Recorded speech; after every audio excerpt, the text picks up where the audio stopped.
Hey, folks, welcome to another episode of the YouSchool podcast. I'm Scott Schimmel. I'm the guy that hosts these things and both shares my perspective and also brings other people to share theirs. And today I've got one of my greatest friends in the world, and not just a friend, he's also very smart and wise and trained. So if that doesn't qualify you, Wow. Charlie, I don't know what does. So let me frame up the discussion. What we're talking about is the 30 critical questions that every kid, everyone, must answer in order to build a meaningful life. And this particular question is a little bit heavier than some of the other ones. We ask questions about what are your strengths. That's a pretty, light but important question. This question is heavier. It's about what you have healed from. And the idea behind it is that it's really hard to build a happy, successful, thriving, flourishing life on top of one that's hurting or festering or in pain. And so, what we want to talk to you about, Charlie, is your perspective and experience as a therapist and also your personal work doing this work of working through and making sense of your past. So, maybe just to get us started, from your perspective as a coach and a therapist, how do you understand trauma? Can you put that into layman's terms? I can. It's good to be here again, by the way. And I was going to talk to you, Scott, and continue our 22-year There you friendship. go. Good math. But uh, but yes.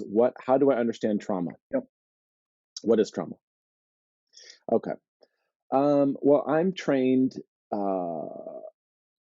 a model called organic intelligence, which is going to look at our nervous systems as this is a little bit of fancy language, but it's gonna.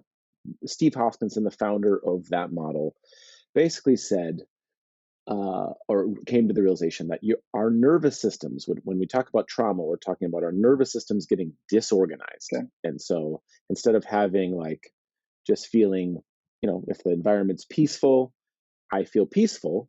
A disorganization in our system might be like the environment's peaceful and I feel Hmm. anxious, or the environment's peaceful and I feel angry, or I feel shut down or Hmm. collapsed or frozen or something. And so that disorganization is the result of typically what we call trauma. And as our nervous, so when we think about what is trauma, trauma is anything that can disorganize our nervous systems, because Steve Hoskinson's big realization was that our nervous systems are complex Hmm. systems, and complex systems like a tree or a buffalo herd or a flock of Hmm. geese can be self-organizing and really like flourishing, or they can get all screwy and Hmm. disorganized. Traffic on the freeway is a complex system, and we all know when there's an accident and it all gets all disorganized and we have to be in traffic for 2 hours, Yeah. or the stock market. All these things are they all can operate in very Hmm. organized ways, and then they can operate in very disorganized ways if certain things happen. And so for us and our biology, if we go through something that's way too intense, like abuse, or it could even be something like a car Hmm. accident or a medical procedure, or uh, there are so many experiences we have as human beings that they're too much for us. They're too intense. And when we're put into too much intensity, we can't process it Good. in the way we need to. And that typically creates some sort of either minor or major Hmm. disorganization inside. And then we start exhibiting the symptoms of what we call PTSD. Okay. And so any consistent environment or any event that is too much for us is probably what we call something that is traumatic, Wow.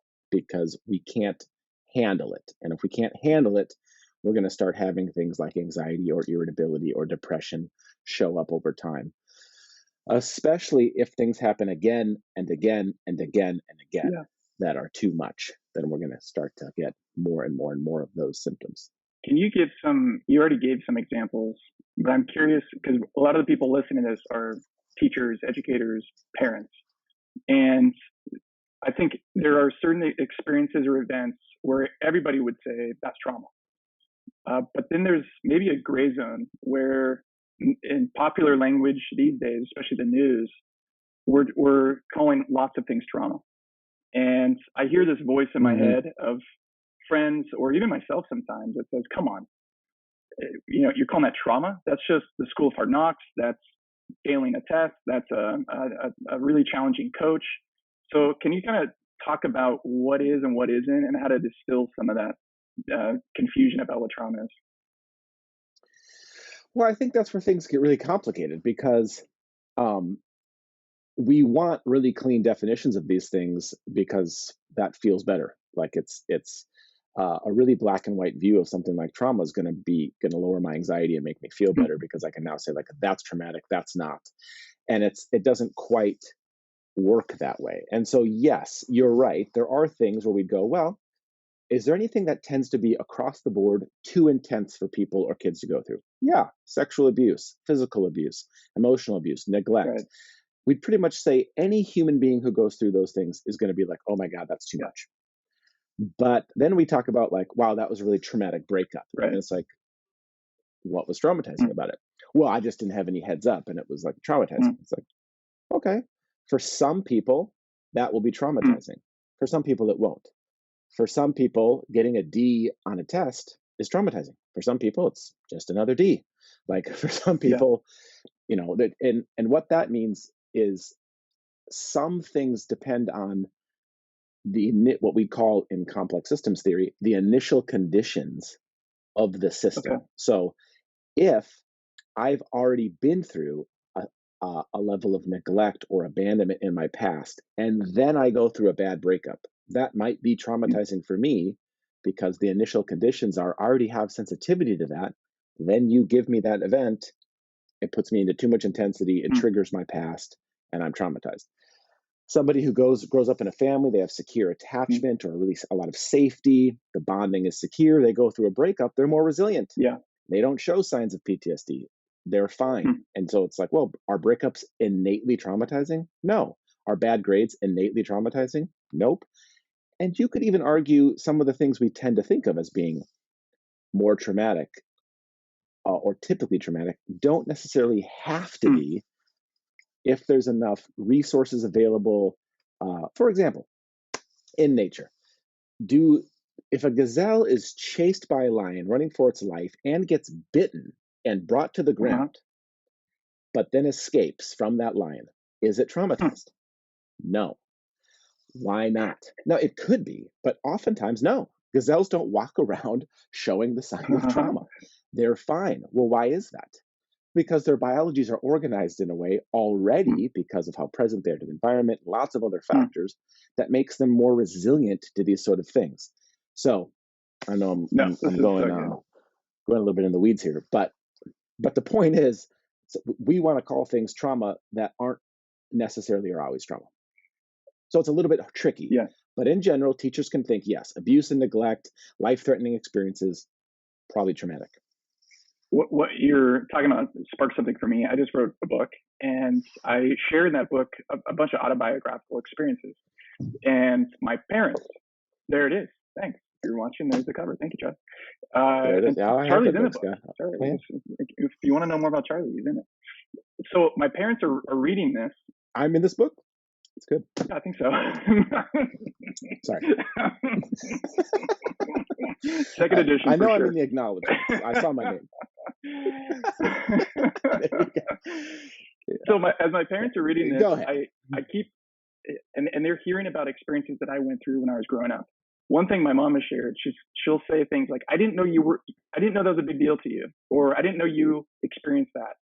And one thing it's maybe consider is perhaps as a parent, there are things my kids are going through that I'm not aware of. And you talk about the signs of PTSD, the signs of trauma. What are those? How could a parent tell if an event their kid has gone through has left a mark, a harmful mark in their kid? Yeah, I mean, and this is again, the question is, what does this mean? So if I'm seeing anxiety, that could be PTSD. If I'm seeing more irritability or I'm seeing an avoidance of certain people or Hmm. environments, um, if I'm easily startled as a kid, um, if it appears that certain things are very triggering to me and quickly activate me, like, and it changes fairly rapidly. Like one day I love a certain sport, and the next day I don't want to participate in it anymore, and I'm like very Mm, hesitant and reactive about it. Same thing around certain family members or people. So you'd be looking for that, like what you'd be looking for is a fight, flight, or freeze response coming up okay. that's different than used to be. Mm, So uh, easy overwhelm, things like that. And again, the question is why? yeah. Because adolescence also is quite anxiety Yeah. provoking, Right. and school can be Right. overwhelming. And so we'd really be looking for changes probably that are like taking place where you're like, Mm, that's where you'd want to start being yeah. suspicious. Um, but something else could be going on too. We don't always know. There's obvious signs, but a lot of times it's more subtle. Like what your mom's talking about is it wasn't Right. obvious. Right. And so you might be looking and saying, actually, mom, it was obvious. Mm, Who knows? But to the untrained eye, they might have just been like, Scott looks fine. yeah. Um, Yeah. unless he tells us he's really anxious, we Right. don't Right. know. So it's that's what's hard. You mentioned the resources, the systems that have the preconditions to handle traumatic events better. So if I'm a parent, a family listening to this, I want my kids to be able to handle hard things in life. And I think it's inevitable. They're going to have Yes. hard things happen to them. There's things globally happening that are hard. So what are some of those assets, those resources that maybe we could be mindful of to lean into in our families? Yep.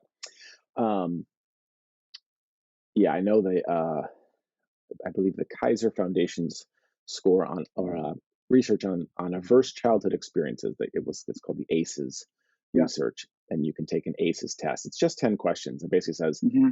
did any of these 10 things happen to you? And if more than four did, it means you are at a much higher risk for some pretty severe health issues into adulthood, because it's basically the more traumatic stress you carry, the harder Yeah. it's going to be on your health. But what they also said was that was all like, did this bad stuff happen? But the Mm. other half of that is, was there good stuff present? Oh. And some of the good stuff present is like, was there a trusted adult you could talk to? Mm. Did anyone take a keen interest in you and your well-being? Wow. Did you feel loved or liked Hmm. by people? And you could extend that out. Right. Did you have a community you felt belonging in? Did you feel like you had a special role or a place in those environments? I mean, these things are all Yeah. these are all essentially, it's like, did you have stuff that made you feel good and Yeah. safe and at home? Yeah. Because lots of things can do that. Friends, family, like, um, I had friends' parents who really, really liked me. Mm. It was really Yeah. helpful just to have, as I was going through hard stuff as a kid, it was helpful to have these parents who took a big interest Yeah. in me. Very Mm. helpful. I did have grandparents and parents that I knew loved me. That was really helpful. My parents are divorced. I went through hard things as a young kid. Like, I had my own trauma, but I know in hindsight, those resources, available family, available friends, available parents Mm. of friends, that sort of bigger tribe, we call it sometimes, is a huge Yeah. resource. And it helps. You think about it, it's like, well, what helps mitigate stress? Usually support. Right. And so, how much support was there from the family and bigger Yeah. community? The less of it available, that just means it's basically like, it's almost like, if you think about, like, if you have a bucket and we are drilling holes into it, call that trauma. It's like, that's not good. Now the bucket's full of water, it starts to drain Uh-huh. out. Well, if you got people filling into Huh. it, that Yeah. helps. So as your bucket's draining out, if you've also got people pouring in, well, maybe we can handle Yeah. those traumatic experiences as they get repaired and healed. It's easier. But if nothing's coming in and we're just draining out all your support and resources, that's stressful. And so yeah, Well, need good stuff going in let for me sure. ask you an obvious question then. When should a family look at professional help for a kid when they notice things? And also, part of the nuance of that question is, what can a family doing in addition to or in the midst of seeking professional help?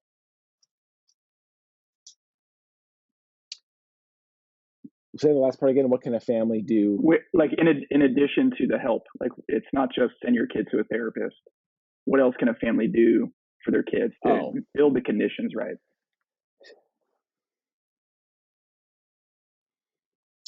right. Yes. Um,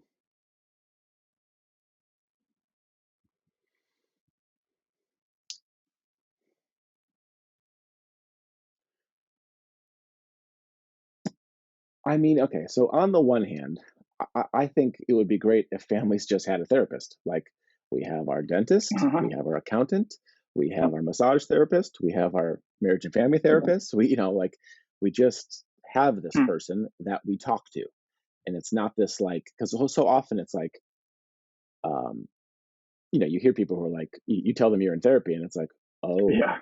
what Yeah. happened Yeah. to you? Right. And it's like, we don't say that like, I have an accountant. It's like, oh, are you broke? Like, Yeah. no, Right.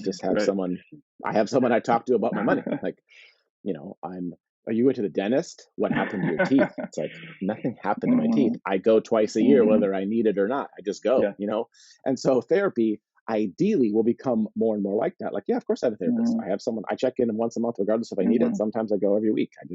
I, I have a Right. professional who has their eyes in the same way a dentist has Right. his or her eyes on my teeth, and my accountant has their eyes on my money.